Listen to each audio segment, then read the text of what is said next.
مصنوعی ٹانگ کے سہارے وزن اٹھانے والا یہ باہمت نوجوان ہو، 73 سال کے یہ جواں حوصلہ بزرگ یا یہ نو عمر کھلاڑی، غرض امریکی ریاست جارجیا کے ریاستی سطح پر ہونے والے ان سالانہ ویٹ لفٹنگ کے مقابلوں میں حصہ لینے والے کئی ایسے ہیں جو آپ کو بآسانی متاثر کر سکتے ہیں۔ انہی کھلاڑیوں میں سے ایک ہیں کلثوم عبداللہ، جو سر پر حجاب پہنے اور پورے جسم کو ڈھانپنے والے لباس میں دوسرے ویٹ لفٹر سے خاصی منفرد دکھائی دیتی ہیں۔ حال ہی میں انٹرنیشنل ویٹ لفٹنگ فیڈریشن نے کلثوم عبداللہ کی درخواست پر خواہش مند ویٹ لفٹرز کو اس کھیل کے روایتی مختصر لباس کی جگہ پورے جسم کو ڈھانپنے والے لباس میں اولمپک مقابلوں میں حصہ لینے کی اجازت دینے کا فیصلہ کیا ہے۔ اس سے پہلے ویٹ لفٹنگ کے بین الاقوامی مقابلوں میں مرد یا خواتین تمام ویٹ لفٹرز کے لیے سنگلٹ نامی اس لباس کو پہننے کی شرط عائد تھی، لیکن اس فیصلے پر خواتین کی نیشنل ویٹ لفٹنگ چیمپئن کیلی ولیمز سمیت کئی لوگوں کو کچھ تحفظات بھی ہیں۔ دیکھیں، انہیں کبھی کسی نے ویٹ لفٹنگ سے منع نہیں کیا تھا سوائے خود ان کے مذہب کے۔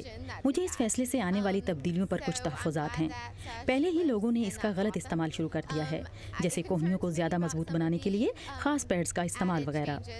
تاہم تمام ویٹ لفٹرز کیلی کی اس تنقید سے متفق نہیں۔ قومی سطح کے ویٹ لفٹر رابرٹ ہال اس فیصلے پر اپنے ساتھی ویٹ لفٹرز کے تحفظات کے بارے میں یہ کہتے ہیں۔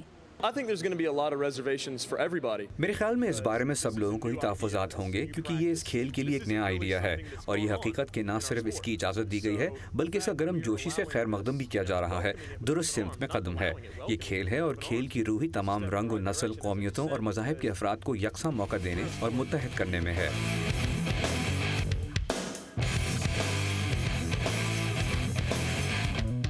ویٹ لفٹنگ کا شوق پیدا ہونے سے پہلے تائیکوانڈو میں بلیک بیلٹ حاصل کرنے والی کلثوم کا ویٹ لفٹنگ کا سفر شروع ہوتا ہے اٹلانٹا کے اس جم سے۔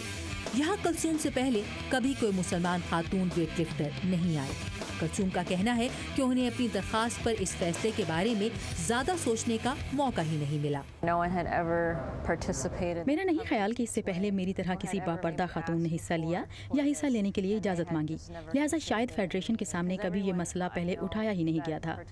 کلثوم کے کوچ ٹریوس کہتے ہیں کہ انہیں انٹرنیشنل ویٹ لفٹنگ فیڈریشن کے اس فیصلے پر خوشی صرف اسی لیے نہیں ہوئی کہ کلثوم اب قومی اور بین الاقوامی سطح کے مقابلوں میں حصہ لے سکتی ہیں۔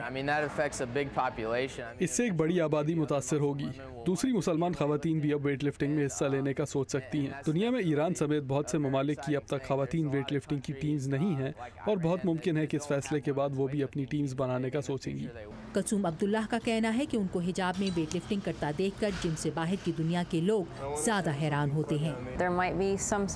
یہاں لوگوں کی حیرت کی وجہ یہ غلط خیال ہے کہ حجاب کرنے والی خواتین ڈرپوک اور شاید کمزور ہوتی ہیں، لیکن چونکہ یہاں ہر کوئی اس قدر ایکٹیو ہوتا ہے کہ انہیں اپنی حیرت پر قابو پانے میں زیادہ عرصہ نہیں لگتا، لیکن ویٹ لفٹنگ سے باہر کی دنیا میں لوگ زیادہ حیران ہوتے ہیں۔